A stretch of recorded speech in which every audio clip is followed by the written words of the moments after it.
Alors, bienvenue tout le monde à notre séance sur l'innovation et la gestion du changement. Je suis vraiment content d'introduire notre panel aujourd'hui, un panel assez divers. Je pense que ça va être très intéressant d'avoir des différentes perspectives. Et merci d'être avec nous. Alors, nous avons Stéphane Achard, Dr. Élise Pelletier et Geneviève Giguère. Alors, je vais laisser chacun s'introduire brièvement et là, après, on va commencer avec, on va parler un petit peu du sujet, du thème, comment ces deux thèmes sont interreliés, l'innovation et la gestion du changement. Et après ça, on va parler un peu plus de les leçons apprises, les expériences et comment ça peut nous aider à améliorer notre système de santé. Alors, sans plus tarder, je laisse la parole à Stéphane pour se présenter. Merci Alvaro. Bonjour tout le monde, ça me fait plaisir. Donc Stéphane Achard, associé et fondateur de Connectivity, qui est une firme conseil en transformation organisationnelle et gestion du changement. Bonjour tout le monde. Donc, vous avez mon nom affiché sur 2 écrans. Je suis urgentologue de formation. J'ai travaillé quelques années au ministère de la Santé et des Services sociaux.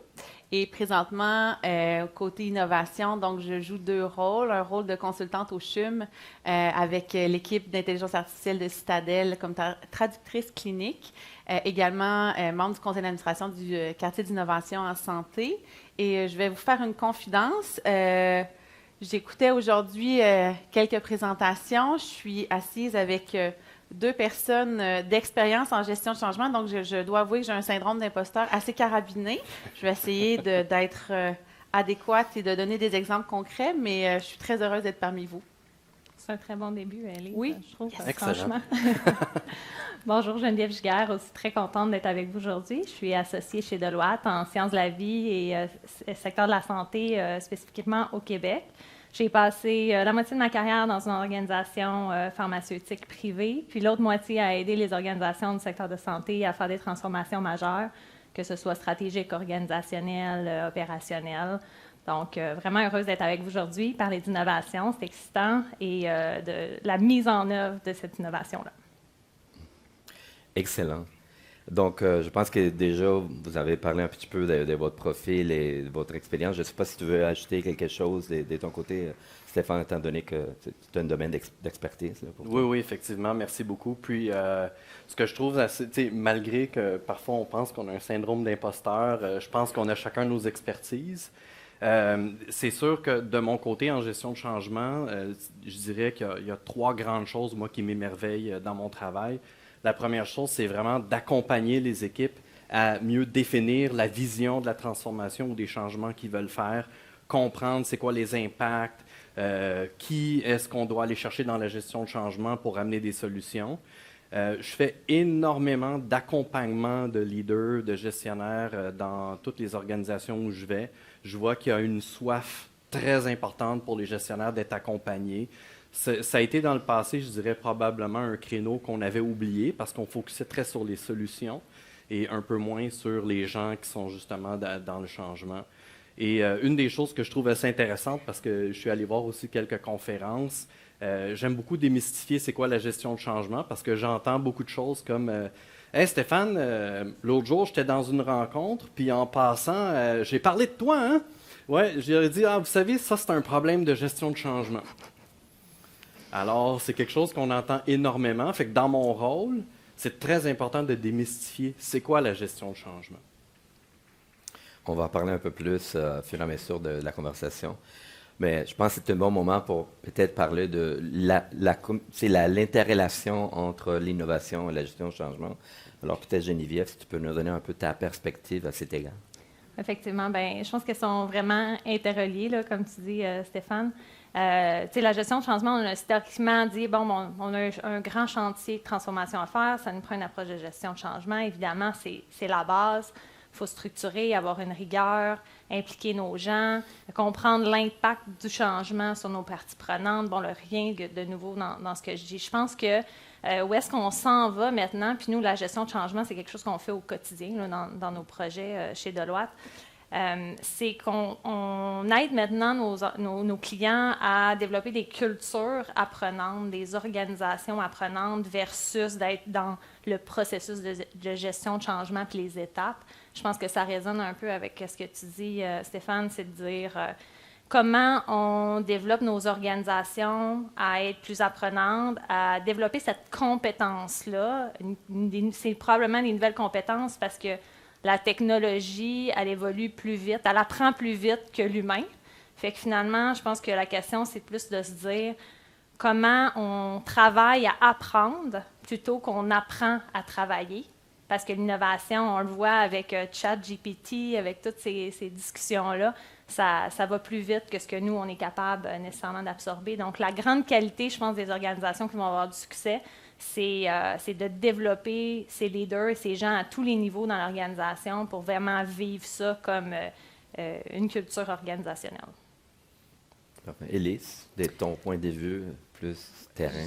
Un de mes collègues qui s'appelle Alexandre Leboutillier a déjà dit en conférence il n'y a pas si longtemps, j'ai trouvé ça absolument génial, il a dit « Une innovation sans application, ça s'appelle juste une découverte ». Puis je pense que c'est le nerf de la guerre actuellement, puis c'est ce que j'entendais toute la journée, puis c'est ce que j'entends à longueur de semaine, là, les projets pilotes, les bonnes idées, les gestionnaires qui arrivent avec un nouveau projet, le ministère qui arrive avec des nouvelles politiques. Tout le monde veut bien faire foncièrement dans notre réseau. Je pense qu'il n'y a personne de malveillant, peut-être sauf 3 personnes, mais tout le monde veut bien faire.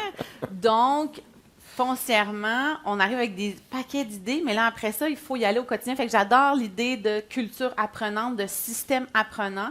Puis ça, pour vrai, là, on a beaucoup de travail à faire sur le terrain parce qu'on est encore, malheureusement, puis pour différentes raisons, la pandémie n'a clairement pas aidé la situation, mais on est encore en mode avoir peur de faire des erreurs, avoir peur de se tromper, puis surtout avoir peur de le dire, puis d'avouer qu'on s'est trompé, parce qu'après ça, on a peur de se faire taper sur les doigts. C'est sûr que pour les cliniciens dans la salle, je veux dire, moi, j'ai la vie de mes patients dans ma tête entre mes mains, donc c'est sûr que ma tolérance à l'erreur est de 0%. Par contre, de plus en plus, on parle aussi de gestion de risque.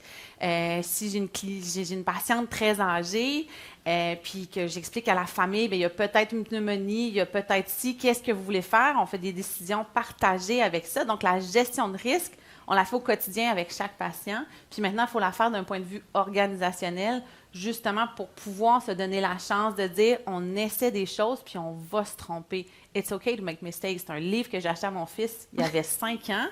Mais Moses de Bin, j'ai l'impression qu'on a besoin de ça au quotidien dans le réseau parce que clairement, on a encore peur d'essayer puis de se tromper. Puis c'est comme ça que, en tout cas, dans mon point de vue très terrain, la culture apprenante se transforme puis les gens veulent embarquer à ce moment-là dans les projets puis dans les innovations.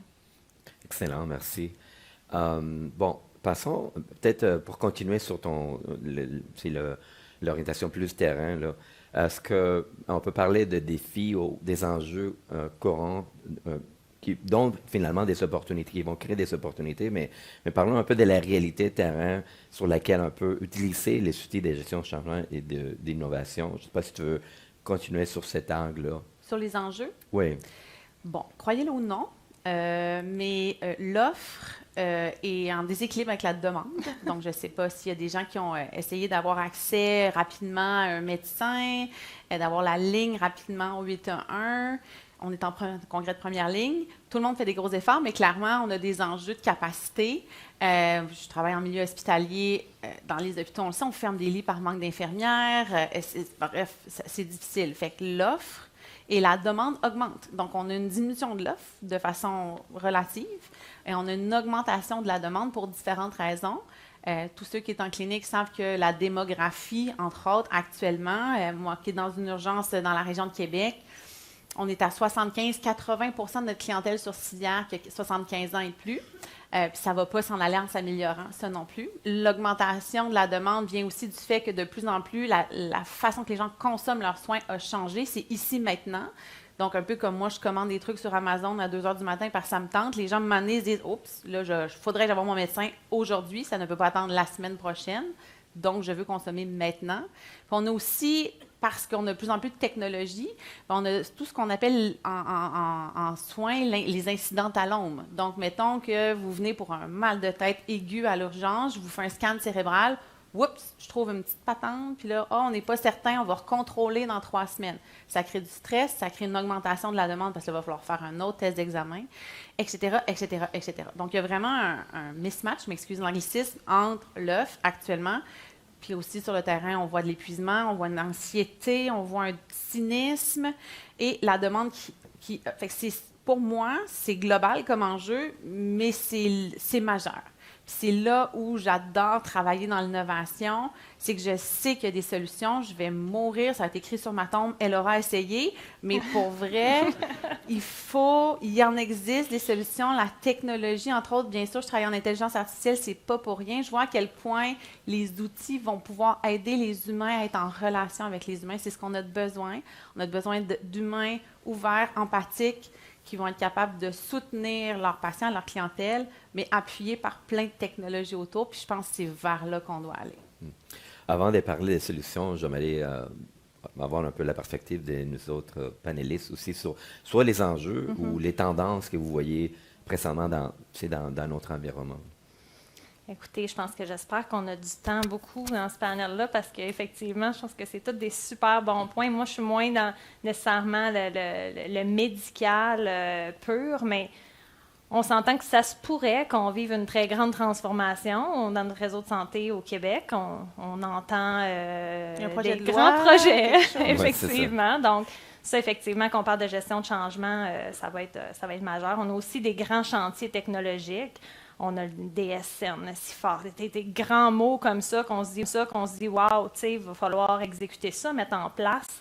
Une culture apprenante, c'est une chose, mais une rigueur de gestion de changement à différents niveaux. Puis c'est des projets qui vont avoir multiples parties prenantes. Puis pour les exemples qu'on a faits sur la plateforme de dépistage, justement, pendant la COVID, où est-ce qu'on allait vraiment comprendre, OK, chaque partie prenante qui va être touchée par ce projet-là, what's in it for them? Comment on va mesurer les résultats, puis vraiment s'axer sur la valeur. Fait que moi, je pense que ça, c'est un élément important, mais si je reste sur les tendances, on a définitivement la pénurie de main-d'œuvre. Je pense qu'on ne se cachera pas que c'est un grand enjeu de notre système en ce moment, combiné avec les grandes ambitions qu'on a pour notre réseau. Comment on va faire comme société pour justement aller de l'avant. Moi, je pense que justement, encore une fois, la gestion de changement va être un grand levier, un grand accélérateur. On a les patients qui consomment justement différemment depuis la pandémie, veulent avoir accès rapidement, veulent être impliqués. Donc là, on parle du patient partenaire, on change les modèles de soins, on parle de partenariat, on veut travailler en écosystème. Donc, toutes ces tendances-là autour de notre réseau fait que tout est en mouvement en même temps. Stéphane? Puis, je trouve vraiment intéressant, je vais faire un parallèle. Ça fait 20 ans que je fais de la gestion de changement. Puis, une des choses que j'ai appris, c'est parfois, il faut simplifier un peu les grandes problématiques. Puis, je dirais qu'il y a 3 tendances que je vois. Le premier, c'est le vouloir. Fait que will. Le deuxième, c'est les compétences, skills. Et le troisième, c'est la capacité.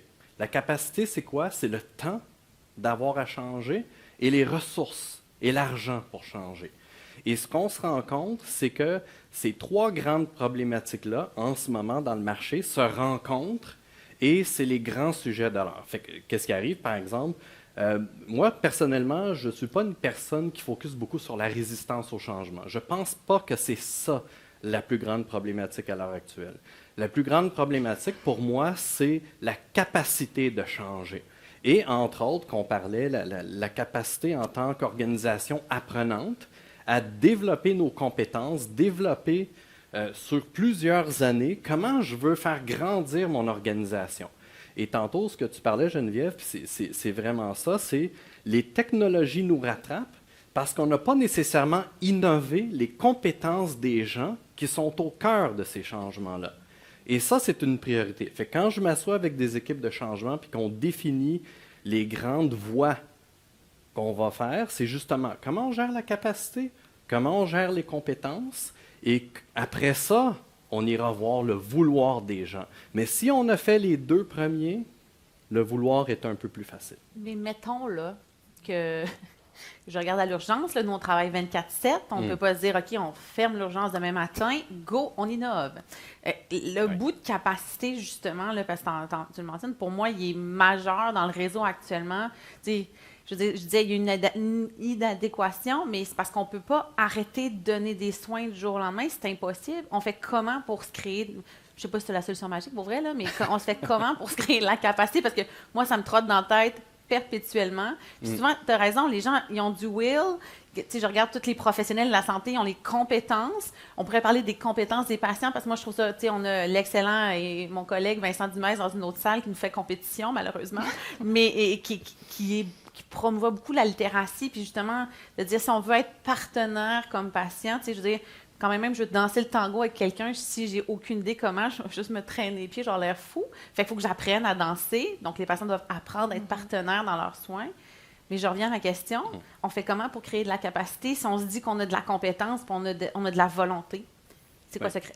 C'est une bonne question. Mais je sais que ce qu'on entend beaucoup, puis à travers différents milieux, c'est pas différent en santé qu'ailleurs, tout le monde voudrait participer dans la solution. OK. Malheureusement, on a tous une job à faire et on a des tâches, on a des patients, on a des clients.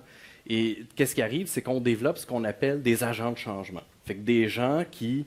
On ne délègue pas tout le monde à travailler sur des comités, admettons, pour trouver des solutions. On va aller chercher certaines personnes qui vont représenter certains groupes pour travailler justement dans des groupes de découverte ou travailler sur des groupes de travail qui vont amener des solutions, bâtir des solutions.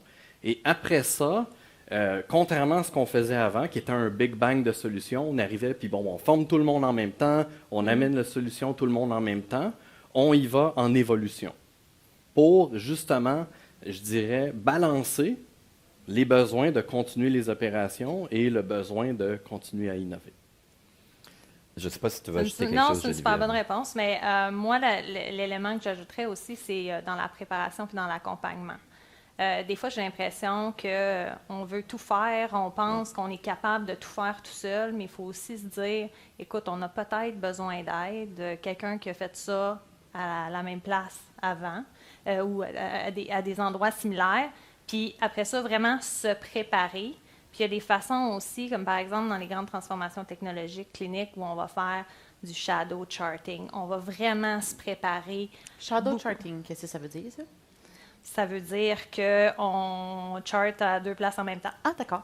Ouais. Fait que, mettons, tu vas faire une double saisie pour être sûr de mettons, quelqu'un qui te suit, là. Oh, OK, là. Puis là, ben, ça n'impacte pas ton patient, la qualité, ton système, ça va. Puis tu testes en même temps sans affecter négativement les opérations. Il y a toutes sortes de méthodes, dépendamment de qu'est-ce qu'on essaie de faire, mais il faut regarder qu'est-ce qui se fait ailleurs. Est-ce que l'amélioration continuelle fait partie des outils dans le contexte de la question de... Ben, en fait, oui, certainement. Puis je pense qu'une des choses aussi dans mon expérience, je pense aussi c'est quand on a une position, pardon, pas une opposition, j'ai fait un drôle de lapsus, une position d'autorité ou quand on est leader, le PDG ou le leader de l'organisation, on essaie de faire la transformation, c'est aussi d'être transparent dans le tumulte, puis de dire que là, ça se pourrait que temporairement, là, le service soit moins bon. C'est pas drôle à dire, mais ça se peut que ça arrive. Puis c'est pas qu'on veut qu'il soit moins bon, c'est qu'on avise notre clientèle, dans ce cas-ci, nos patients, que ben, temporairement, on est en train de changer le système, puis par exemple, informatique ou je sais pas trop. Puis là, ben ça se peut que ça nous crée certains enjeux. Fait que je pense que c'est aussi dans... Les gens sont de bonne foi, puis foncièrement, au Québec, on est très résilients, là. Donc, les gens acceptent de savoir qu'il va y avoir un bout où ça va peut-être moins bien fonctionner, de la même façon que les professionnels vont accepter aussi qu'à un moment donné, il va y avoir une tangente. J'étais clinicienne à l'époque, je revenais de congé de maternité quand on a déménagé d'urgence à l'Hôtel-Dieu de Lévis, c'est en 2013, ouais. Puis je me souviens encore la première journée qu'on implantait, on déménageait et en même temps on implantait un nouveau système informatique. Ouf, ça a été très pénible. On avait tout prévu, les agents de changement, les doublons, moi, j'étais super utilisatrice pour le logiciel. On avait formé tout le monde, mais même à ça, la journée qu'on a déménagé, ça n'a vraiment pas été facile. Ça plantait. Mais tu sais, mais là, tu as l'appendicite qui rentre, puis tu as le polytrauma qui rentre, puis tu peux pas dire « Ah, excuse-moi, le système est planté, moi. » Non, ça peut pas faire ça. On a la vie des gens. Fait que c'est vraiment, je pense, malgré tout, mais on avait mis les annonces dans les journaux locaux. Tu sais, l'organisation avait fait un effort quand même pour sensibiliser la population qui allait avoir du tumulte cette semaine-là. On était prêts, mais sachez-le, je vous ai dit, là, it's okay to make mistakes. On veut pas que les gens meurent, mais peu importe, ça va être tough la journée où ça va être implanté. Ouais. Mais je pense que, tu sais, pour revenir à ta question sur l'amélioration continue, il faut que ça fasse partie de l'organisation. Une des choses qui arrive, que je vois souvent, c'est qu'on dit on va faire de l'amélioration continue dans le projet. Fait que là, il n'y a personne qui est en mouvance. Et là, tout d'un coup, bang, on commence tout le monde en même temps. Puis là, les gens paniquent parce qu'on ne sait pas par où commencer. Et là, on tombe dans le changement. Les gens ne sont pas nécessairement... C'est quoi un agent de changement? Ça fait quoi? Ou je suis là comme super utilisatrice. C'est quoi ça?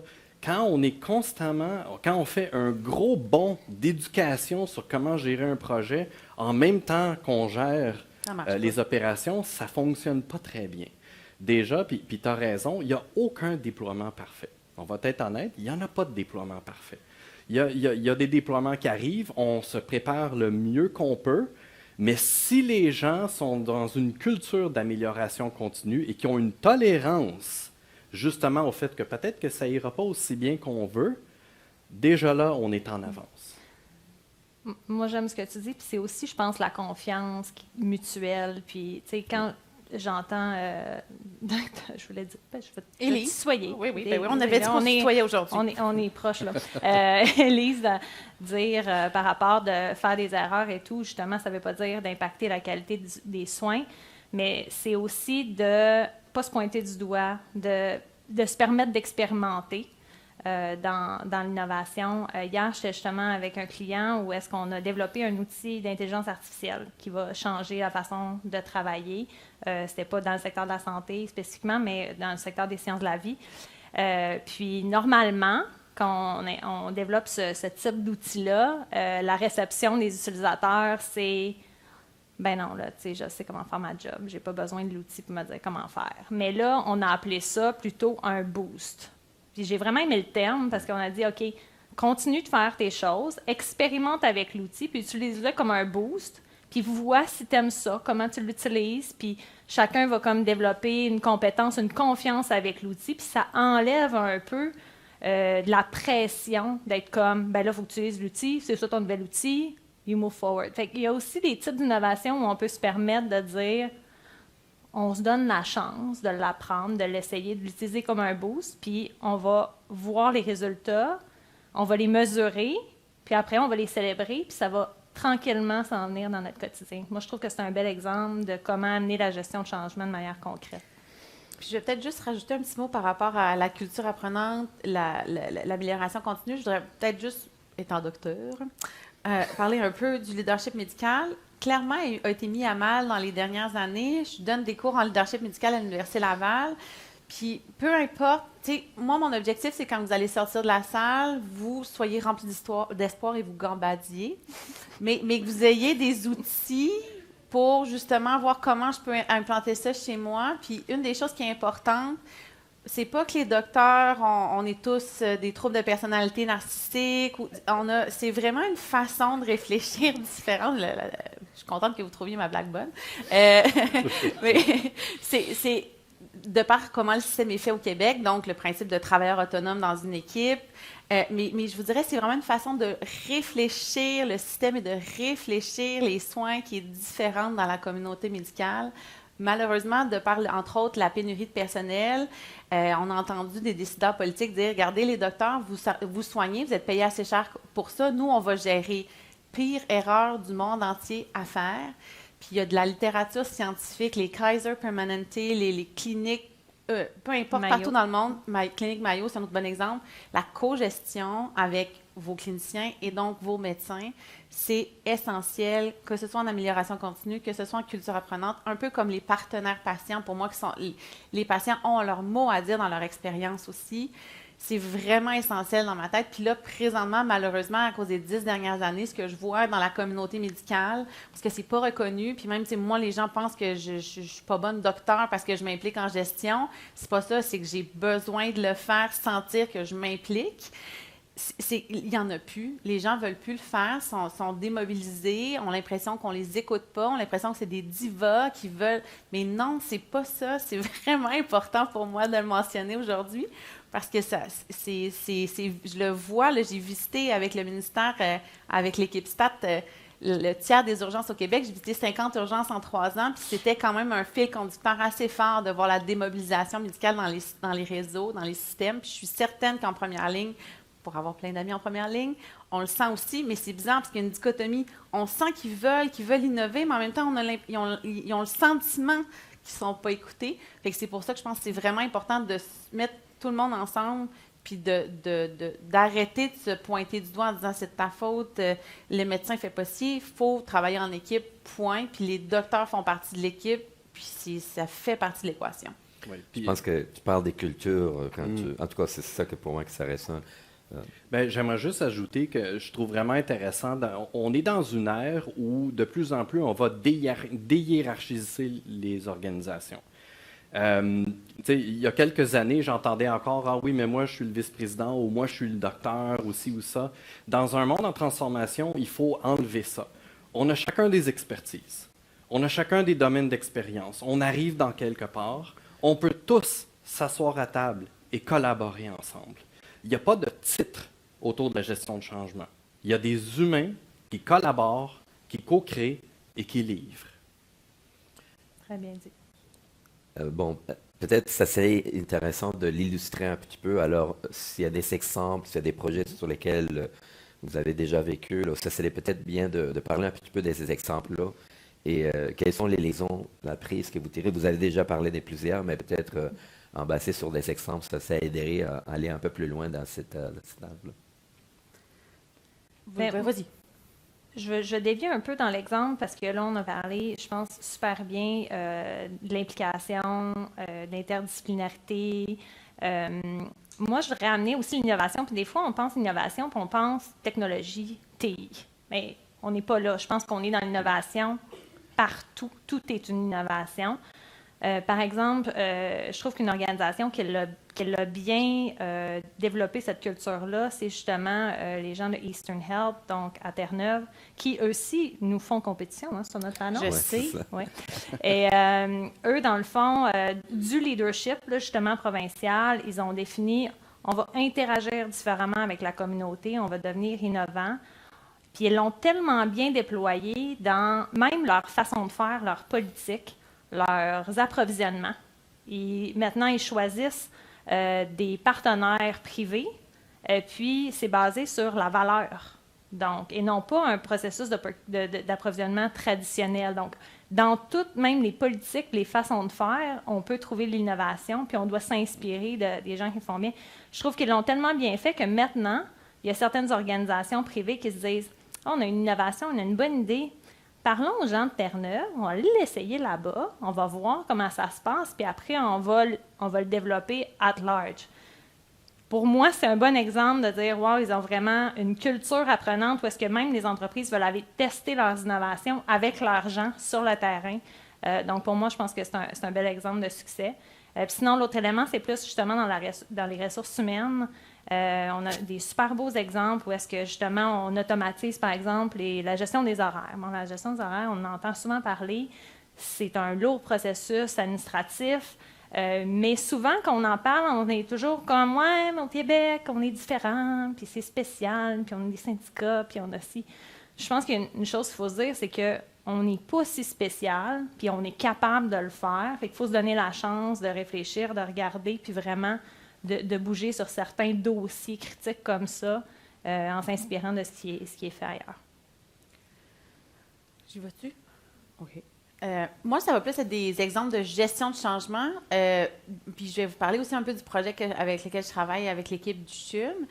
Dans les exemples de gestion de changement, puis il faut saisir les opportunités. La pandémie, personne ne voulait ça, mais clairement, ça a été quand même une opportunité de changement et d'innovation importante. Là. Je veux dire, on commençait à parler de projet pilote au ministère à l'époque de télétravail. Boum, en une semaine, tout le monde en télétravail. Alors, ça faisait 1 an qu'ils parlaient de projet pilote. Ça me fait tellement sourire. Bref. Donc, j'étais directrice médicale nationale pour le préhospitalier. Je salue d'ailleurs mes collègues du préhos dans la salle.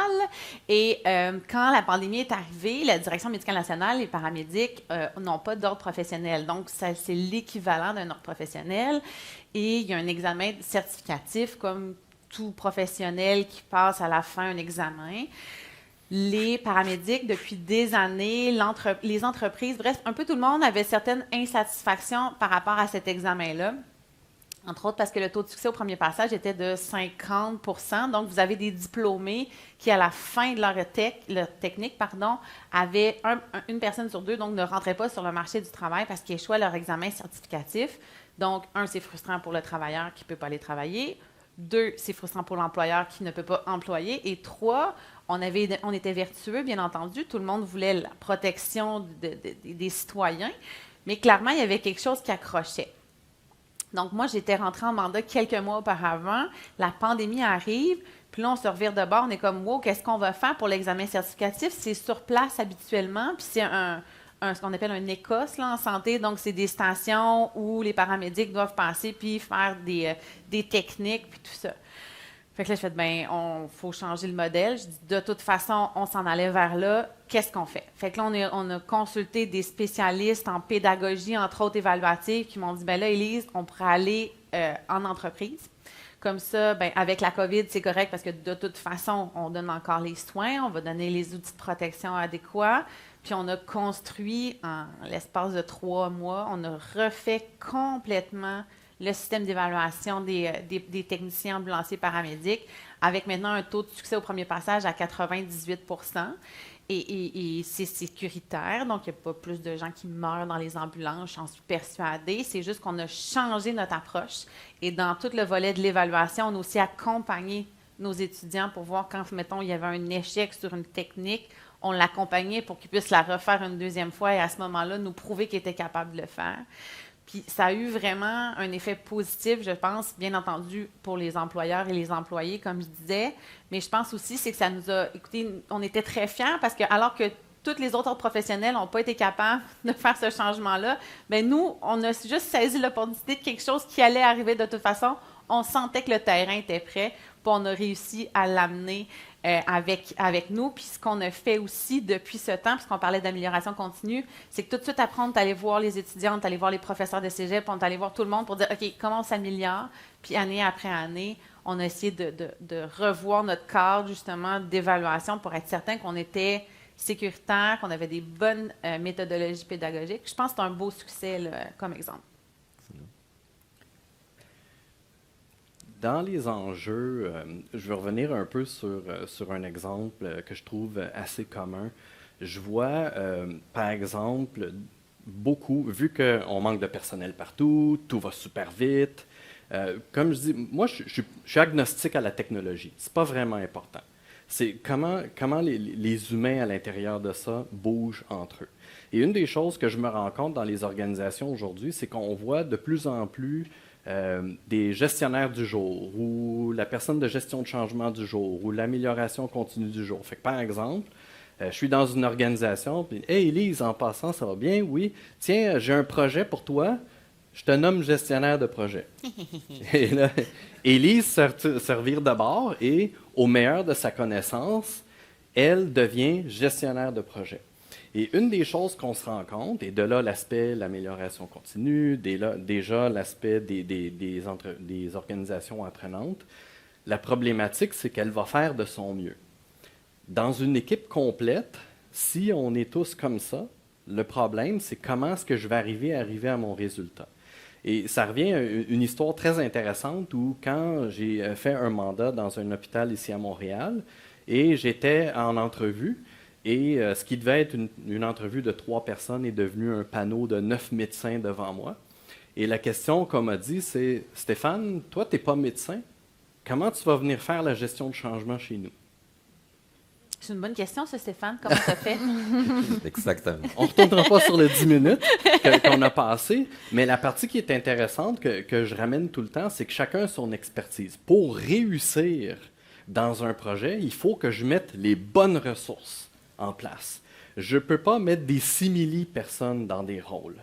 Et de là, je pense qu'aujourd'hui, une des choses qu'il faut faire, c'est amener des notions un peu plus de gestion de changement au cœur des opérations. Donc, faire des mini-Stéphane, par exemple, à l'intérieur des organisations, des mini-Élise, chef de projet, dans l'organisation, pour qu'on puisse justement apprendre et travailler ensemble pour avoir moins de dépendance, justement, sur d'autres rôles. Bien, j'aimerais avoir votre opinion parce que moi, je pense aussi dans cette culture-là puis dans cette gestion de changement-là, une des choses qui me frappe depuis les dernières semaines avec le projet au CHUM, c'est l'empathie. L'intelligence émotionnelle, c'est plus le temps le mot, mais je voudrais avoir ton opinion un peu là-dessus. Le principe de, quand tu dis les docteurs sont arrivés, mais souvent, c'est juste des écouter. Genre, tu dis rien, puis t'es écoutes, puis tu te mets dans leurs souliers en disant « OK, ouais, je peux comprendre pourquoi toi, ce projet-là, ça t'intéresse pas parce que ça change telle chose. » Puis d'être vraiment en mode osmose, puis écoute, empathie, pour vraiment essayer de comprendre qu'est-ce qui fait que... je suis d'accord avec toi, le mot résistance au changement aussi, mais pourquoi initialement il y a une réaction de non-recevoir? 99%, c'est de la peur habituellement. Les gens ont peur de changer, les gens ont peur de perdre du pouvoir, les gens ont... bref, pour plein d'autres raisons. Mais c'est ça, j'aimerais juste... C'est une notion farfelue ou c'est prouvé dans vos expertises qu'effectivement le bout d'écoute, d'empathie initiale, je parle là, quand on commence la gestion de projet ou la gestion de changement, c'est important? Oui, mais je vais répondre en peut-être 2 morceaux là-dessus. Je dirais la première chose, c'est qu'on tend à voir dans les autres ce qu'on est en premier. Ouais, c'est un peu normal. Puis j'ai pas sauté par la question, je l'ai juste trouvé comique dans le sens que vous venez chercher un expert et vous me demandez pourquoi je suis pas un médecin comme vous. J'ai trouvé le parallèle intéressant parce que chacun, on regarde selon nos yeux, notre expérience, notre culture, comment on a appris. Le fameux « oui, mais moi ». Exact. Ça, c'est correct. Une des choses que je fais énormément quand je rentre dans une organisation dans le premier mois, c'est aller m'asseoir avec tout le monde. Pourquoi? Pour aller utiliser la carte de l'empathie. Pourquoi? Parce que je veux savoir qu'est-ce qui se passe dans ton bureau, dans ta tête, dans ton équipe, dans la plus grande équipe, pour essayer de me faire une tête des grands points qu'on doit aborder. Puis je le dis encore, la technologie qu'on va implanter, je suis certain que ça va bien aller si on accompagne les gens dans le changement. Je suis d'accord avec un bémol. Voilà, c'est ça, je voulais avoir un Je suis d'accord avec un bémol parce qu'on le vit souvent, là, ce que tu expliques. Puis nous, on amène un médecin, puis on amène une infirmière, puis on amène un physio, puis on amène un ingénieur, puis on amène des gens qui vont être capables de parler le même langage pour qu'il y ait cette compréhension-là. Puis des fois, ça enlève une barrière. Tu sais, bon, c'est encore Deloitte qui arrive faire un plan stratégique. Ben non, c'est pas mon plan, là. C'est le tien. Fait que si on n'extrait pas l'information des gens du terrain pour faire le plan stratégique, le plan stratégique, après ça, il s'en va là. Et on veut que le plan stratégique soit pour les gens, qu'il soit utile, qu'il soit meaningful. Fait que ça veut dire qu'il faut avoir les conversations heart to heart. Puis souvent, c'est d'amener les bonnes personnes à la table pour avoir ces conversations franches-là. Mais souvent, ça veut dire d'amener un médecin à la table pour avoir ces conversations-là. Puis peut-être juste pour ajouter, parce que ça me fait penser à quelque chose, dans mes cours que je donne de leadership médical, une des choses qui est super importante, particulièrement en santé, docteur, infirmier, physio, name it, c'est le leadership par l'exemple. C'est-à-dire que les gens, je vous parlais, un médecin gestionnaire, la journée où il va arrêter de faire la clinique, va perdre dans la tête de beaucoup de ses compatriotes une certaine expertise et un certain niveau de représentation.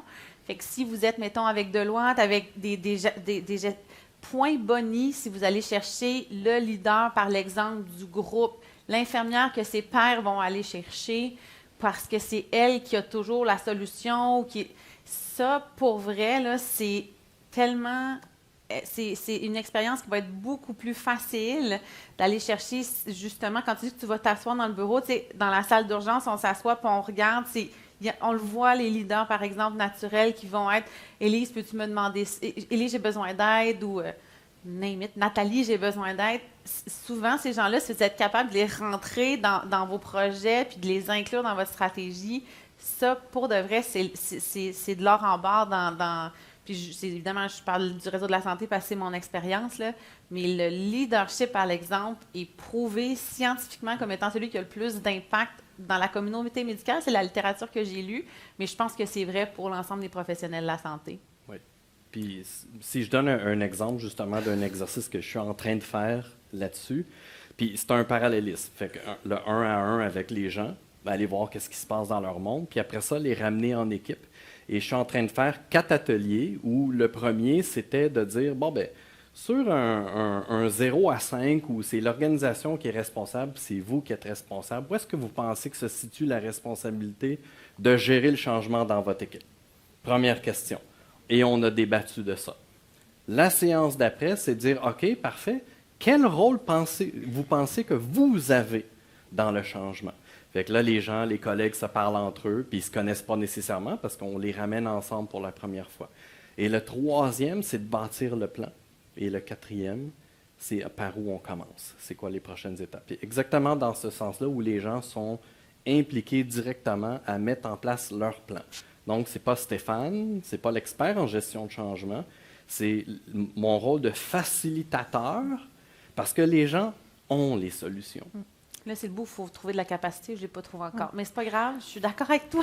Mais moi, je pense qu'il y a un élément qui est aussi important qu'on n'a pas touché, c'est de ne pas prendre la bouchée trop grosse au début. Tout à fait. C'est de se dire, bon, là, on veut faire tout ça, mais on va commencer par ça. Gang, c'est pas un gros morceau, c'est un petit morceau, on est capable de faire ça, on fait un morceau, puis on a un résultat qu'on quantifie, qu'on voit, puis là, on est comme, oh wow! Moi, ça fait partie de la gestion de changement. D'avoir des résultats concrets sur lesquels on peut regarder puis dire, OK, là, on veut aller de l'avant. Si on prend la bouchée trop grosse au début, on se décourage, on se fatigue, on se démotive, puis là, ben, ça va pas où est-ce que voudrait que ça aille. Et j'aimerais enchaîner sur ça.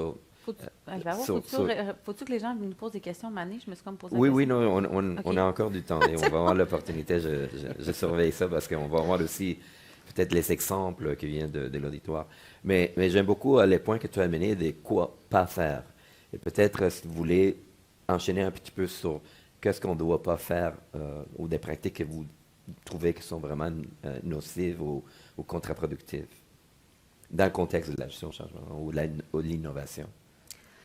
Je vais donner un autre exemple d'abord. Dans un des projets qu'on a travaillé présentement avec le CHUM en intelligence artificielle, l'erreur que j'ai faite, qui est une erreur classique, c'est que, tu sais, on se disait qu'on se compare toujours, tiens, oui, mais moi, puis tout ça, ben, tu sais, dans ma tête de fille un peu intense, j'étais comme, ben, tu sais, tout le monde va aimer le projet. Le classique, genre, mais c'est donc fantastique, cette nouvelle technologie. Tout le monde va trouver ça aussi merveilleux que la tarte aux pommes, puis ils vont faire « oui, embarquons dans le projet ». Fait que je pense qu'une des erreurs classiques, parce que je suis à peu près sûre que tout le monde qui est dans la salle ici est probablement soit des innovateurs ou des adopteurs précoces, des early adopters. C'est clairement on ne sait pas on est où sur la courbe normale. Hein? Fait que de penser que vous, parce que vous êtes vraiment heureux puis vous voulez innover, pensez que les autres autour de vous vont vouloir automatiquement innover. Ça, j'avoue que ça a été une de mes erreurs. C'était avec mes collègues médecins d'urgence, puis ça a été un no-go catégorique. J'ai fait pourquoi? Ça m'a vraiment surpris. J'ai fait, ben voyons donc, c'est tellement. Moi, je rêverais avoir ça dans mon hôpital. Go, faites-le. Mais ça m'a vraiment fait rire. C'était une bonne dose d'humilité. Et maintenant, donc, j'utilise certaines techniques enseignées par d'éminents collègues comme Stéphane, où là, je prends vraiment la situation à l'inverse. On est plus en mode écoute vraiment au préalable avant de dire qu'on va aller présenter une solution quelconque. On ne parle pas de solution, on parle de problème. Puis là, à un moment donné, les gens vont faire le « Ah! » Puis là, on va pouvoir dire « Mais c'est pas merveilleux pour ce problème-là, on pourrait peut-être faire ça. » Puis les gens font « Hey, ben oui, bonne idée. » Fait que ça, je pense que c'est une erreur assez classique, mais que j'ai encore commise récemment. Okay. Stéphane? Je dirais de ne pas développer des solutions tout seul dans son coin. Je pense qu'une des choses, c'est qu'effectivement, on est des passionnés, on veut faire avancer les choses, on a des bonnes idées. Par contre, si on le fait tout seul dans notre coin, le jour où on arrive pour l'implanter, on va avoir toutes sortes de gens qui disent « Wow, ça vient de où? 2, tu aurais peut-être dû venir t'asseoir avec moi. Et 3, ben, la prochaine fois, je vais y penser 2 fois quand tu te présentes. » Le concept de co-création, puis tantôt, tu parlais de capacité. Fait que je vais challenger une impression qu'on a. Si je ne mets pas les efforts au départ, je vais devoir les dépenser en compensation. Si ma solution que j'amène n'est pas co-créée et qu'elle ne fait pas du sens dans mon organisation puis dans mon milieu, je vais passer tellement d'énergie à la peaufiner, à essayer de la vendre, de t'obliger à le faire, que c'est là que je perds toute mon énergie. Alors, je préfère préemptivement travailler sur la co-création pour que le déploiement soit plus smooth, plus facile, plus que les gens le veulent plus. Mm-hmm. J'aimerais peut-être prendre une petite pause et inviter l'auditoire à nous donner un peu votre perspective sur les points. Est-ce qu'il y a quelqu'un parmi vous qui voudrait partager soit une expérience vécue ou commenter un peu sur les leçons apprises, quoi faire, quoi pas faire, ou du succès que vous avez déjà vécu? Alors, je vous invite, si vous voulez, ajouter un peu au sujet de nos panélistes. Il y a quelqu'un qui veut commencer? Je sais qu'on vous sépare entre nous et le 5 à 7. Non, j'ai le goût de Ouais. prendre un micro puis me Je sais déplacer. qu'il y aurait peut-être des questions. En attendant que les gens viennent au micro, Mais- levez-vous puis venez-vous-en. Exactement. Pendant ce temps-là, je vais remplir l'espace. Tu as l'espace beaucoup vide. d'expérience, Eric. Je ne sais pas si tu veux dire quelques mots à cet égard. Bonjour. Moi, c'est plus un commentaire. Je veux aller dans l'orientation qui a été prise par le docteur, parce que je suis docteur.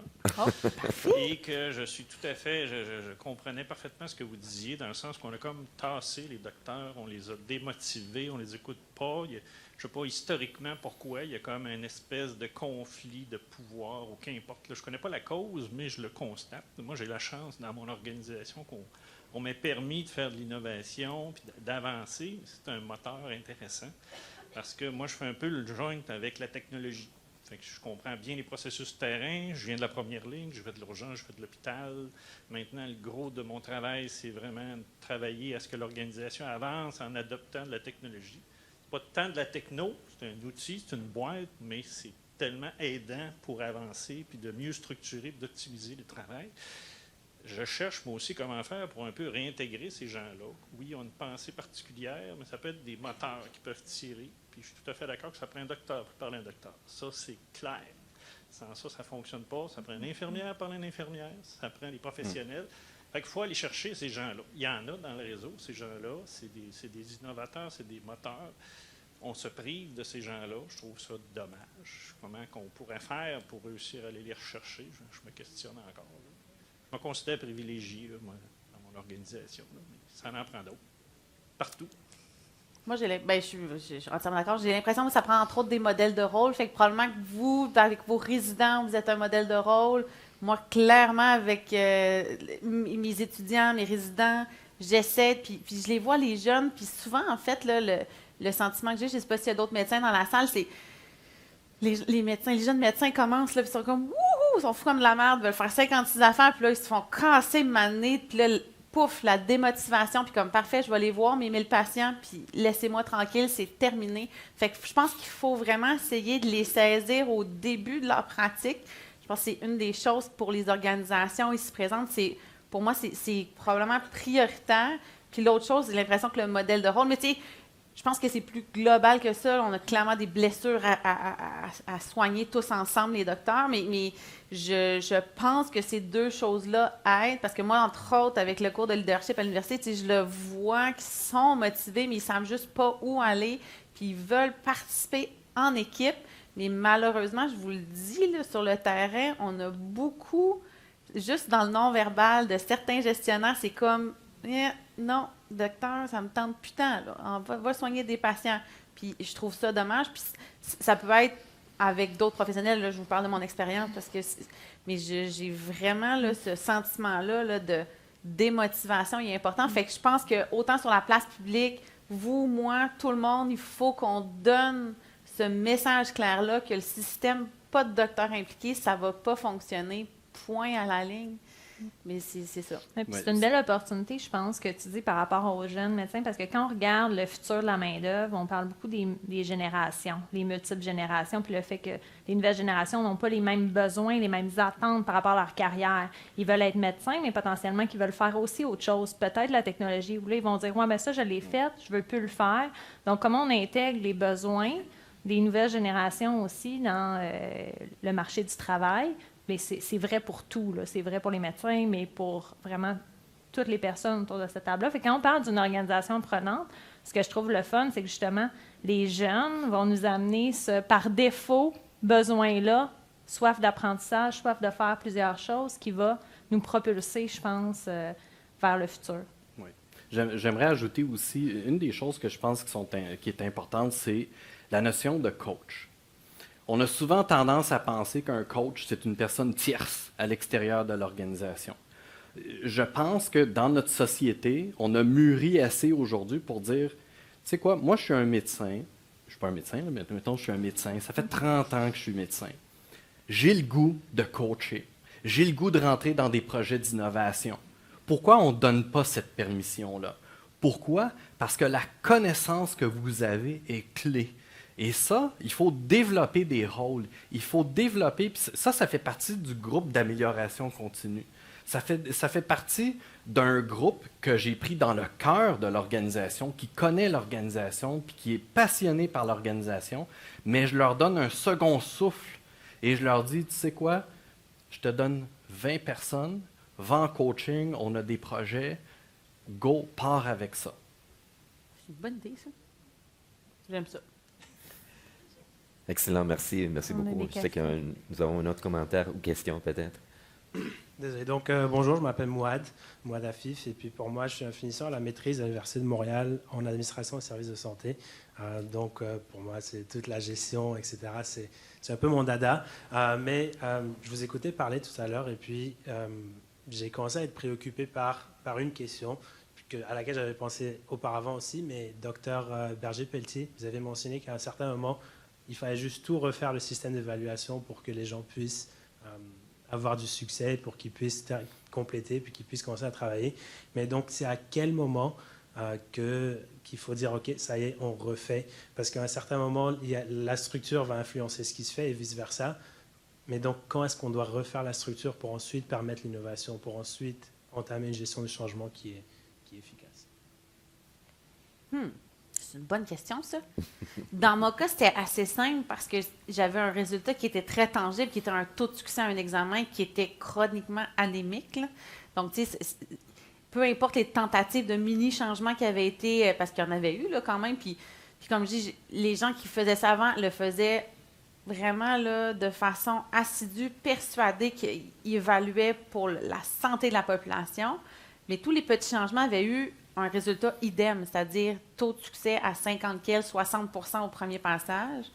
Puis c'est là, puis l'autre chose, moi, qui m'a beaucoup aidée, puis ça aussi, puis c'est que le terrain le disait, là. Puis quand je dis le terrain, c'était tous les acteurs du terrain disaient ça fonctionne pas. Case Ça for change. C'est ça. Moi, je pense que dans ma réponse à votre question, puis je ne sais pas si mes collègues vont renchérir là-dessus, mais quand clairement, toutes les strates de l'organisation disent « OK, ça ne fonctionne plus, on n'est plus capable de rendre le service, notre liste d'attente a doublé de longueur en 6 mois. » Tu sais, quand tout le monde qui travaille dans le quotidien se dit « Je suis malheureux au travail, je ne suis plus capable de rendre le service comme je devrais l'être, je commence à souffrir d'anxiété parce que tout le monde le dit, là, ça pour moi, c'est un signe que c'est call brass. Là. On recommence, puis c'est là où je fais des blagues avec la capacité, mais dans le système de santé, on ne peut pas faire call brass, dire on fait, mais on recommence. C'est de voir comment on réussit à se réorganiser par étapes, puis c'est là où on a besoin justement d'outils puis de conseils, parce que clairement, moi, en tout cas, je sais que je ne serais pas capable toute seule, mais d'avoir justement des gens compétents autour de ça pour dire, parfait, on va vous accompagner là-dedans, on va prendre l'éléphant, on va le manger en petites bouchées. Puis on se donne aussi, moi je pense qu'il est très important, c'est de se donner un plan avec une date. Parce que là, une moment donné, les gens ont besoin d'espoir pour dire, OK, ça va vraiment mal, là. Mais là, on me dit qu'à telle date, on va être rendu à telle étape, à telle date, on va être rendu à telle étape, puis je vais être impliquée. Ça serait à brûle pour point mes réponses. Moi, je trouve que c'est une très bonne réponse. J'en vais dans la même direction par rapport à on veut le changement. Le statu quo n'est plus une option. Donc, comment on s'organise? Puis, je pense que c'est à l'interne, mais c'est aussi, je me répète, là, mais de regarder à l'externe dans l'écosystème. Parce qu'il y a des choses qu'on fait traditionnellement parce qu'on les fait.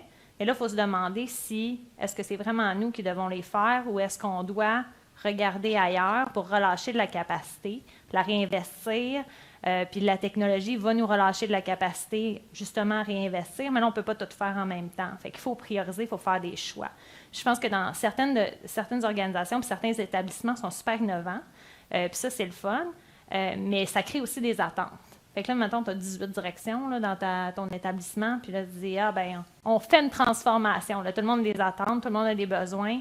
Comment tu gères tes parties prenantes aussi comme équipe de direction? De dire, oui, on va faire ce changement-là, mais attention, voici comment on va prioriser les initiatives, voici pourquoi on choisit telle initiative, puis voici comment on va les faire, puis quand on va les faire, pour que les gens ne soient pas déçus que leur initiative ne soit pas sélectionnée, mais qu'ils comprennent les choix organisationnels qu'on fait pour se rendre là, ultimement. Moi, j'aimerais amener la notion de laboratoire. Je veux faire attention, on ne peut pas faire table rase et on commence. On ne peut pas se permettre ça. Par contre, c'est assez intéressant que quand on regarde dans des organisations ou même à travers le Canada, comment il y a des équipes ou des groupes qui sont innovants naturellement et qui font constamment des laboratoires pour changer des choses, pour tester des choses. Et quand on dit, bon, ben, à une place, ça ne fonctionne pas, d'aller voir justement ailleurs puis dire qu'est-ce qui s'est fait et de se mettre en mode laboratoire. Et je pense qu'une des choses que les organisations, encore là, qui sont des organisations qui grandissent et apprennent, comment je peux créer des espaces laboratoires pour tester des solutions. Fait que je ne change pas toute la ligne au complet. Je prends un morceau de la ligne et je fais un laboratoire et j'essaye de l'innover. Encore là, on mange des petites bouchées et on innove. Et ce qui arrive, c'est qu'avec des années, quand on est constamment en mode laboratoire, on devient naturellement apprenant. Je sais que ça se dit facilement, mais on ne peut pas faire table rase dans aucune organisation en passant. Pas plus dans le privé que dans le public. Excellent. Je pense que vous étiez la suivante. J'ai peut-être, mon Dieu, je suis pas grave. Je veux pas partir un débat. Je suis infirmière. 2008, j'ai ouvert un GMF. On était en gestion d'innovation. 2023, 2022, j'ai ouvert un GAP. On est en changement, on est en innovation. On a la difficulté avec le propre personnel, avec les gens. Hein, on est en première ligne. Aller parler de première ligne à quelqu'un qui est à l'urgence fermé dans son hôpital, c'est très difficile. On est en train, nous autres, d'instaurer une infirmière GAP à l'urgence pour éviter justement le triage. C'est super le fun, mais c'est très difficile à instaurer dans notre propre, avec notre propre équipe de professionnels. Ma question, la population, gestion, innovation, des nouvelles choses. Les patients nous appellent. On leur a dit au début, au GAP, vous allez avoir une consultation médicale. Il a fallu faire changer le message pour vous allez consulter un professionnel. C'est culturel. Beaucoup de cultures nouvelles maintenant nous appellent et nous disent « Moi, je veux un médecin. » Il faut leur dire « Ben non, votre problème, il nécessite un physio, il nécessite un pharmacien. » Je ne veux pas m'étaler sur le sujet. On a eu plein de conversations là, de présentations avec l'interdisciplinarité. Je voulais juste savoir si gestion changement, si dans vos projections avec la population, comment on pourrait les amener. Ministériel, il y a des équipes qui se font, il y a des publicités qui se font. Est-ce que de faire des publicités, pas juste en français, en anglais, mais de les faire dans leur langue pour qu'ils comprennent une première fois? Peut-être que c'est fait déjà. Je vous lance juste la question. Excellente question. Qui veut commencer? Ben, je pourrais. Oui, effectivement. Une des choses que je vois dans les organisations, c'est qu'on a tendance à vouloir innover à l'intérieur, puis on oublie le patient ou le client au bout de la ligne. Puis l'expérience patient, l'expérience client est au cœur de ça. Les stratégies doivent inclure pas juste de la communication. Parce que de la communication, si j'envoie juste une communication par courriel ou je donne un papier à quelqu'un, c'est pas mobilisant. Hein? C'est une information qui est là, puis je la comprends dans la mesure que je la comprends. Il y a des groupes, il y a des communautés à l'extérieur. Avec l'organisation avec qui je travaille à l'heure actuellement, on est en train de créer des groupes de communautés pour que eux viennent nous dire qu'est-ce qu'ils voient de nous et comment ils aimeraient se faire communiquer. Fait qu'on commence à développer des comités extérieurs à l'organisation qui sont un pouls du changement. Si je le fais juste à l'intérieur, j'y arriverai pas. Et il y a une chose que j'ai remarquée avec l'expérience, c'est que si mon premier principe, c'est le patient d'abord, personne ne va s'obstiner avec ça. Par contre, si on s'obstine entre nous, en tant que professionnels, on va jouer du coude un peu. Si on met le patient d'abord, puis on dit, c'est quoi les stratégies, c'est quoi les activités que je vais faire pour aller mobiliser, chercher et même potentiellement former les patients sur qu'est-ce qui se passe et les rentrer dans le système de changement, la dynamique va potentiellement changer.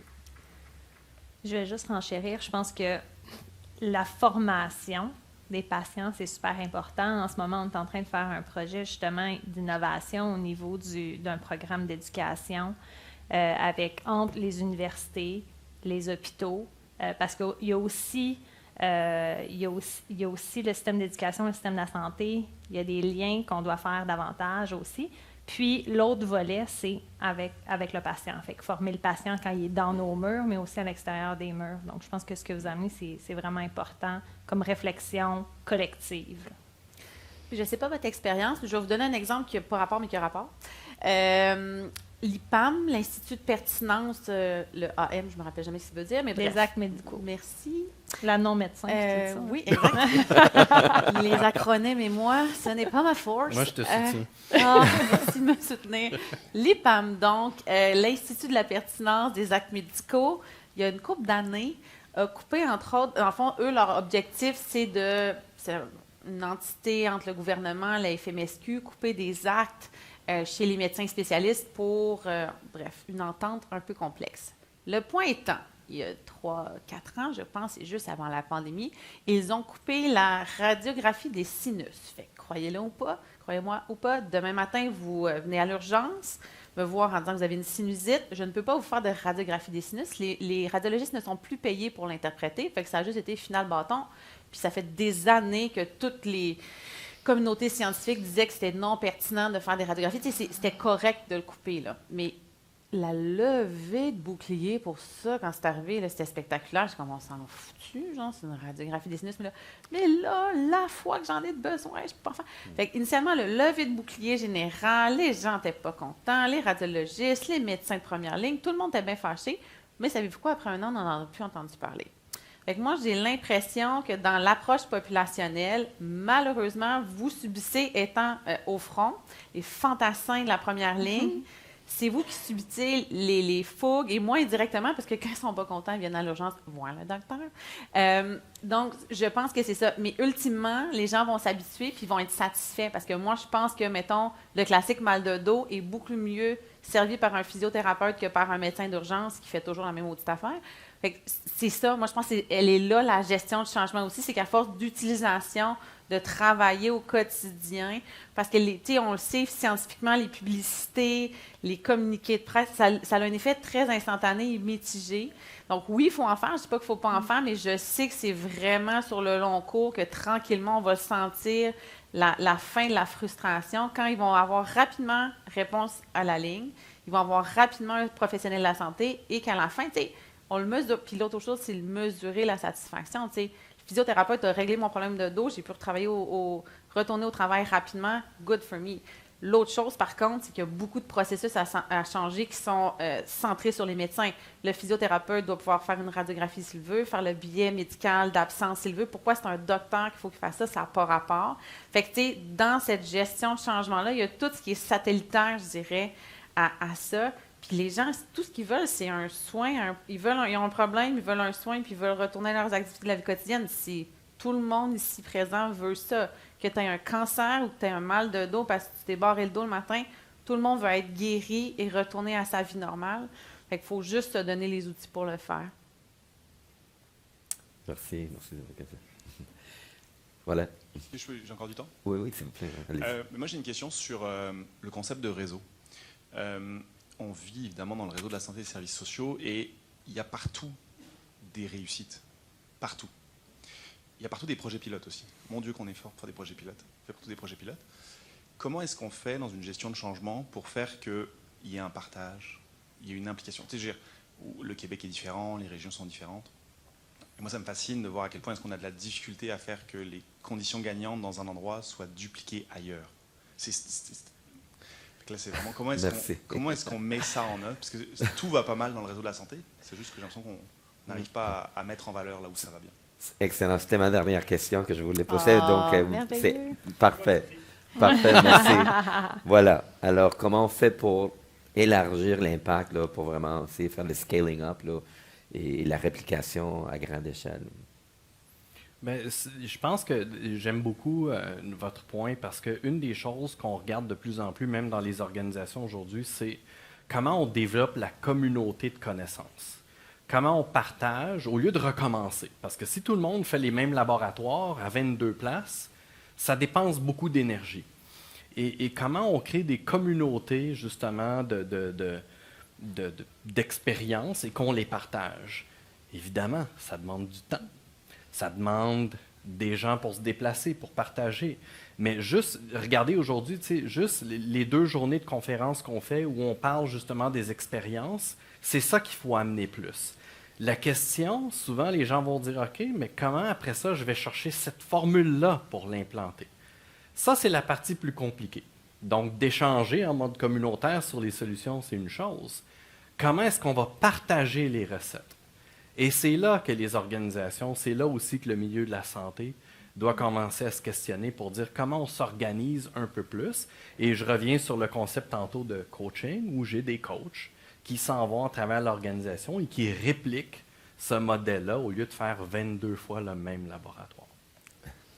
Oui, bien, j'ai deux idées, mais ça ne veut pas dire que c'est les bonnes. Mais la semaine dernière, on a fait une table ronde en oncologie qui a été organisée chez Deloitte. On a invité des gens du ministère, des gens du réseau, des gens des fondations, des organisations de patients. Puis on s'est assis autour de la table une journée de temps, puis on a parlé de qu'est-ce qui va bien, qu'est-ce qui va moins bien, qu'est-ce qu'on devrait faire, sont où les données, Puis on a vraiment collaboré, tout le monde ensemble, puis on a partagé qu'est-ce qui étaient les bons coups, puis tout le monde est parti super emballé de cette journée-là. Fait que je pense qu'il faut créer les occasions, c'est mon premier élément.